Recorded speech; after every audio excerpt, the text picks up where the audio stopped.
En cuanto al comercio ya lo estamos haciendo, pero eso no significa que no existan problemas, que no exista una fragmentación emergente y que no haya espacios de vulnerabilidad en la cadena de suministro y que necesitemos una mayor resiliencia. Pero a veces nos olvidamos de esos aspectos positivos del comercio, como es la colaboración.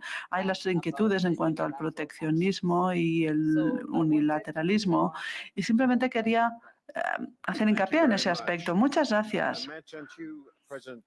El presidente Petro, si puede, le pediría que brevemente nos explique, en base a su visión crítica y radical de lo que está ocurriendo. Sé que le gustaría tener media hora, pero lamentablemente no nos la van a conceder. Explíquenos un poco cómo podemos cambiar las disposiciones financieras. El presidente Kagame ya ha hablado del impacto de los intereses, el tipo de interés en los países en desarrollo. Hay muchas cuestiones como cómo funciona el Fondo Monetario Internacional, el dominio monetario de algunos países. Si nos puede hablar de lo que es importante para ustedes. Bien, si continúo un poco con como traía mi exposición. Si vemos gráficamente las chimeneas que producen la crisis climática en el norte y la potencialidad de energías limpias en el sur, entonces el esquema cooperación, donaciones, limosnas del norte al sur no sirve para solucionar el problema de crisis, sino es la liberación de esa potencia del sur, que puede ser deslocalización de producción del norte al sur o algo más importante. La liberación de la potencia del sur en generación de energías limpias, que apagaría las chimeneas del norte, tiene que ver con un cambio del sistema financiero mundial. Por ejemplo, la OMC, la Organización Mundial del Comercio, debe supeditar su normatividad a los acuerdos de París, que deben ser vinculantes, no simplemente expresiones de buena voluntad. Si no, no cambiamos la correlación de fuerza que implica solucionar la crisis climática. O, por ejemplo, en el tema del sistema financiero mundial, la liberación de la potencia del sur para generar energías limpias y economía descarbonizada tiene que ver con liberar sus propios recursos. No necesitamos limosnas. Nuestros propios recursos están supeditados, están absorbidos a través del endeudamiento, de la tasa de interés y el servicio de la deuda que pagamos. Por ejemplo, Colombia paga una prima porque se le considera riesgoso, como Brasil, como Venezuela, como Ecuador, como todos los países de la selva amazónica. Lo riesgoso hoy no somos los países que tenemos la selva amazónica, son los países del norte, por varias razones. Ustedes representan más riesgos para la vida humana que nosotros. Nosotros tenemos la esponja. Por tanto, económicamente esa prima debería volverse cero. Si la prima de riesgo se vuelve cero, nuestro endeudamiento y nuestro servicio de la deuda baja. Y los recursos nuestros que liberamos, en vez de pagar la deuda, irían a la acción climática. Si esto se hace en todo el planeta, que es una reforma del sistema financiero mundial, simplemente se libera la potencialidad del sur para generar las energías limpias y apagar las chimeneas del norte. Es el camino del pacto, no el camino del cisma. El otro es el que se está practicando hoy, que es el capitalismo de fortaleza que levanta muros y arroja bombas.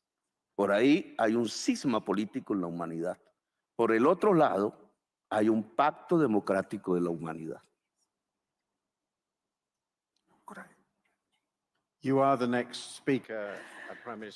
Primer ministro Rutte, usted es el siguiente que va a intervenir.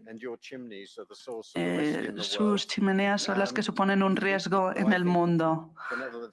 Los Países Bajos bueno, han trabajado en ese sentido. ¿Cómo responde usted a lo que planteaba el presidente? Y tiene toda la razón. La región de la Amazonia es una amplia región de cabal importancia. Siempre es muy buena idea contar con el presidente de Colombia aquí en este grupo de expertos, aunque a veces discrepemos. De hecho, coincido en que hay una necesidad para reformar el sistema bancario internacional o financiero. Es esencial, pero no estoy de acuerdo en cuanto al tema de las chimeneas. ¿Por qué? Pues porque si nosotros cerramos nuestra capacidad de producir acero y todos esos puestos de trabajo, existe la posibilidad de que se produzcan contaminación en otras partes del mundo porque el acero sigue siendo muy importante. Lo que necesitamos aquí es innovación para que seamos menos dependientes de algunos tipos de productos, por ejemplo, en el sector químico, pero la innovación es la clave y no el cierre de esas chimeneas de repente, ¿no? Y también el tema de la limosna. No son limosnas, hay una fase progresiva. El sur se está desarrollando rápidamente en África, Sudamérica, pero ahora también tenemos que cumplir con los requisitos de los acuerdos de París para salvar esa brecha. Y por eso ese compromiso de $1, ¿no? Y de $1 millón, de 100 millones de dólares, perdón.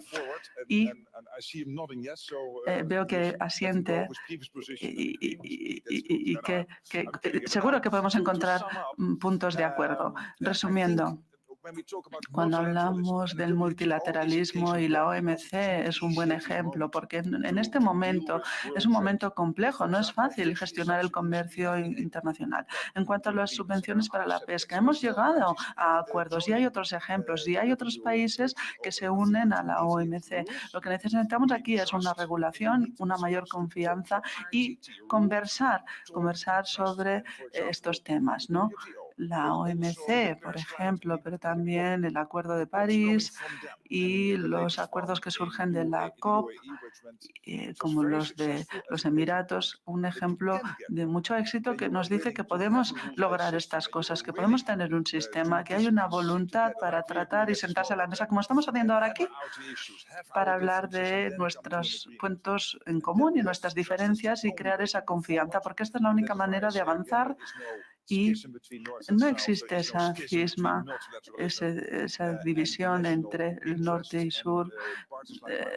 Tenemos que buscar intereses comunes y partidos como el mío. Tenemos que insistir más en esto, porque los populistas dicen que el multilateralismo es perjudicial, que deberíamos deshacernos del multilateralismo. No es así. Necesitamos los dos lados de la moneda, el multilateralismo y estados potentes. Bill Gates, estamos llegando al final. El presidente Kagame y el presidente Petros ambos han mencionado que durante la crisis de la COVID, los países en desarrollo, muchos de esos países, la mayoría, sintieron que se les trataba como ciudadanos de segunda clase. Los países desarrollados obtuvieron todas las vacunas, tenían la tecnología y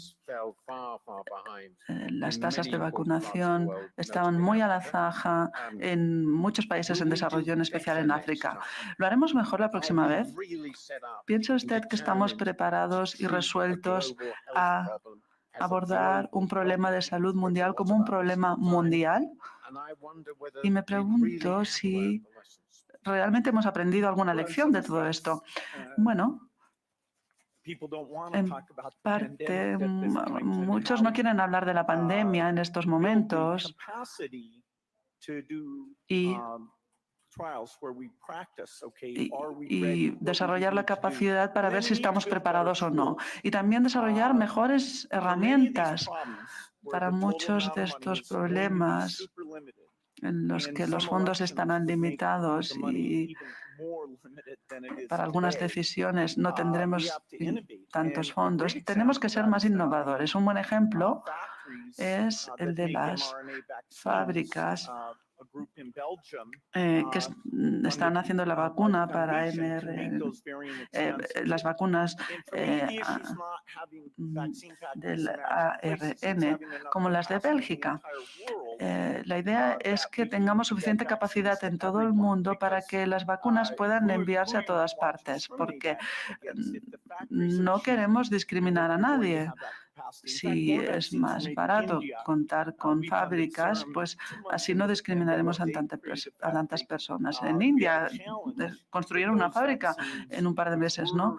Y esas vacunas a veces esas vacunas fueron a África, ¿no? Aunque a veces había algún parón. Esa era una colaboración sur-sur.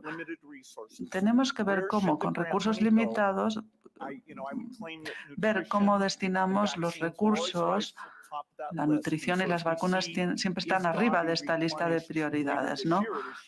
Y ver si Gavi ya cuenta con las reservas necesarias y ver si podemos con la capacidad que tenemos. Antes hemos hablado de cómo Ruanda está avanzando en las iniciativas digitales, ¿no? Y